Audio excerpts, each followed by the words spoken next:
You can view the career paths of alumni from your course. You can find jobs and follow companies to receive information updates. It's a useful way to keep in touch with people like previous employers, colleagues, or other professionals that you don't necessarily want to connect with through other social media. Photograph is expected on a LinkedIn profile. That is, a face-forward, head and shoulders shot of you smiling. The detail provided in the rest of the profile is a bit like a CV, in that you can add information about your education, experience, and skills. You have a bit more space to play with here than you would with a CV, but I would suggest avoiding long paragraphs of text, as most people will just skim read. I would also avoid filling it with buzzwords. I've seen student profiles in which they've clearly copied and pasted the summary section from another user's profile because they think the wording is more professional. That kind of thing can really backfire on you. By all means, look at other people's profiles to get some inspiration, but it's important that the summary reflects you. Tip 3 is to research career options using the alumni tool. This is a tool that I wish more students knew about. It's a very useful way to find out about graduates from your course, what they're doing now, and how they got there. You start by searching for Queen's in the main search bar. This will take you to the LinkedIn page for the university. Along the left navigation bar, you'll find a link with the title Alumni. That link will take you to a tool with search and filtering options. It shows current students as well as alumni, and obviously it's only showing the proportion of Queen's alumni who have LinkedIn profiles. However, that's still a large data set, and it's still a useful tool for exploring career options. The search boxes allow you to enter keywords and years of study, and there are 4 main filter tools which are split across 2 pages. The first page has a filter tool by geographic location and where they work in terms of the employing organisation. Queen's always appears at the top of this list because this will include all of the current students. On the second page, there are filter tools for type of work and subject of study. If you can't find your subject or the geographic location that interests you in the filter tools, just use the search. Once you've applied the filters you want, scrolling to the bottom of the page will reveal the profiles of the graduates who match those filters. You can click on their profiles to find out more about them, and depending on how much information they've provided in their profile, you can follow the career path they've taken after leaving university.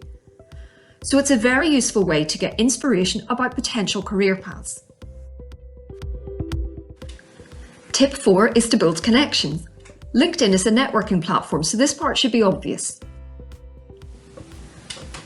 You can make a connection request to anyone on the platform, but one of the common complaints I hear from people who use LinkedIn is about the number of people whom they've never met, sending them generic connection requests, seemingly just to boost their own network. It's not a good strategy. Instead, it's best to connect with someone about something. For example, maybe you've just met them at an event, maybe you want to approach them about a piece of research you're conducting for a university project, or it could even be a graduate from your course that you found through the alumni tool that you'd like to get some tips from in terms of your own career. One part of this that's going to be really important is tailoring the connection request. When you click on the connect button on someone's profile, the automatic message generated by LinkedIn will read, "I would like to add you to my professional network."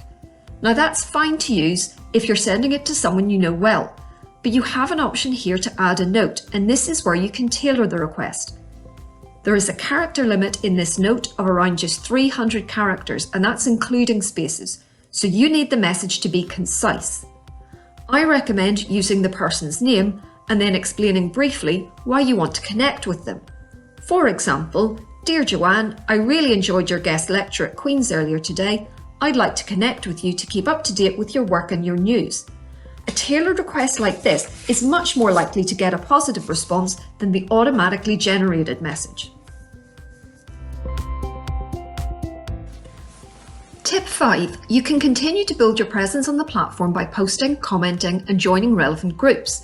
LinkedIn groups are discussion forums for people with similar interests, and there are a lot of active groups on the platform. You can available groups to join by using the main search tool. For example, when I enter the search term higher education, LinkedIn offers 3 search options, searching in jobs, in people, or in groups. If I choose groups, I find that there are over 5,000 groups on LinkedIn that are related in some way to higher education. I can find more information about any of these groups by choosing it from the search results. If I am not a member, I will see some overview information about the nature of the group and will be given the option to request to join. Any LinkedIn member can request to join any group, but it's up to the people who own and manage that group as to whether they will allow you to access it. This is a great way to get an insight into the discussions that professionals are having in the industry that interests you. You can post updates and comment on other people's posts both within a group and in your general LinkedIn feed. Being an active member on the platform in this way is likely to increase the views you receive on your profile and the requests you receive to connect. So if you are aiming to build your network on the platform, this is a good way to do it.